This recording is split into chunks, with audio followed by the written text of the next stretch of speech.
Okay, so here we are with the 2018 new body style Polaris Ranger, and I'm doing some clutch mods to it, and first time I've gotten into it with the new clutches, and I gotta say I'm pretty impressed so far.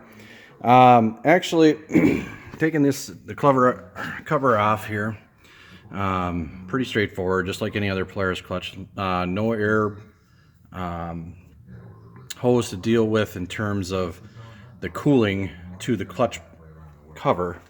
Clutch cover itself has no cooling hose hooked to it, so it makes it pretty easy to deal with.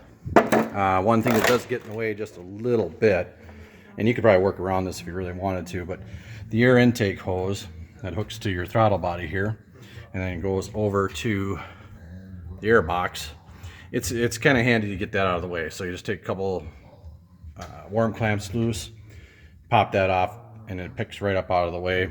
It's still attached with one hose here, so I just leave it hanging with that. That moves it out of the way so you can get the cover off. The other thing that they changed on the newer clutches is they went to the crank release for your secondary, which really turns nice and easy. Releases the tension on the belt, makes the belt change really easy. But in this case, I'm going a little further and I'm going to change weights and springs in the clutch. So I thought, we're going to go through like the old ones. Everything's pressed together, spiders pressed or screwed together. They made a nice change here. The center bolt that holds the clutch in is a T60, Torx 60 bit. Okay, so you need one of those if you don't have one, which you can get those in any tool store if you don't have one. That just pops out, and when you get that bolt out, you can actually, I have this already off too, so I'm a little ahead of the game. But normally you'd have your clutch together like so with your normal spider cover. Okay, that center bolt will come out the center of the hole here. Then these outer bolts you'll take off last so that you have it out of the way. And there's not a lot of spring tension here, but it's good to hold your hand in the center. Take the outer bolts out, and then you can let it release. Take that off. You're down to this point. And this, it takes a little bit of work to get it, but you grab it, and it's going to come, the whole outer sheath comes off, which I think is slick. Okay, so what you got then is you can work on the bench with your outer clutch. If you're going to do weight changes, it makes it just super simple. So let me take this over to the bench.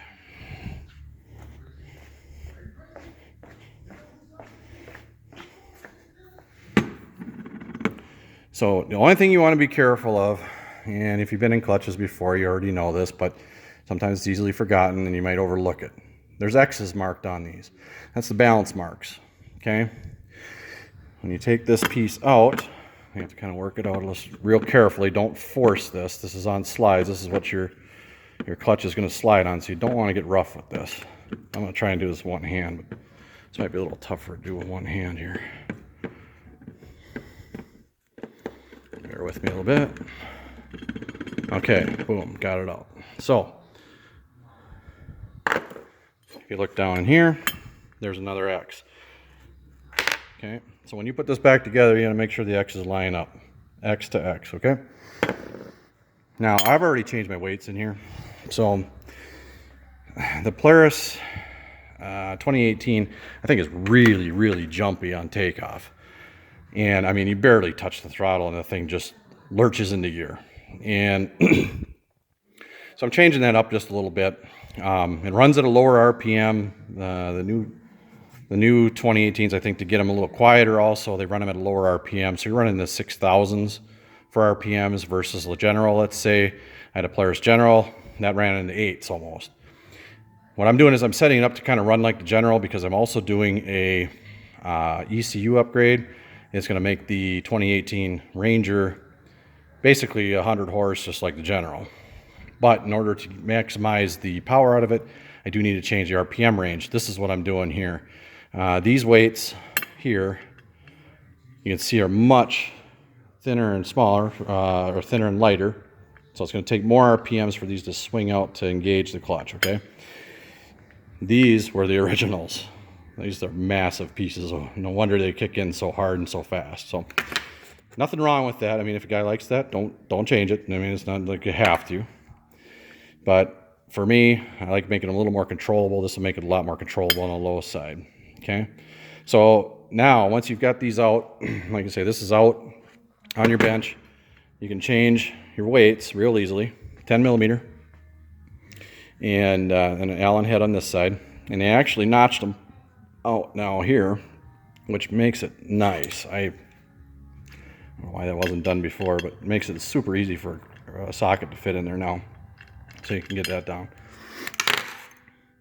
So I went ahead and changed these clutches, or I'm sorry, weights, and some other things I'll point out on the machine that's kind of changed from previous.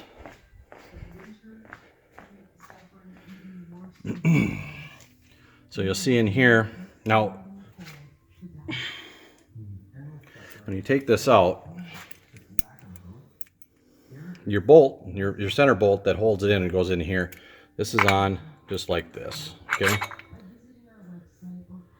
And that spider slid off of here, the whole clutch was on here. There's 2 washers. Make sure when you pull this apart, they fall right out, because when you take them off, they tend to fall off of this.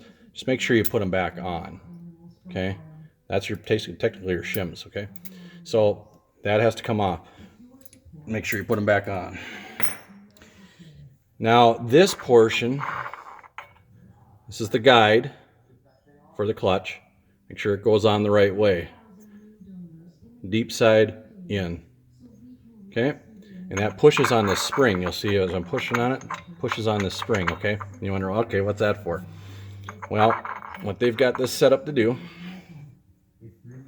it's a one-way bearing. Okay, so I'm going to take this spring off.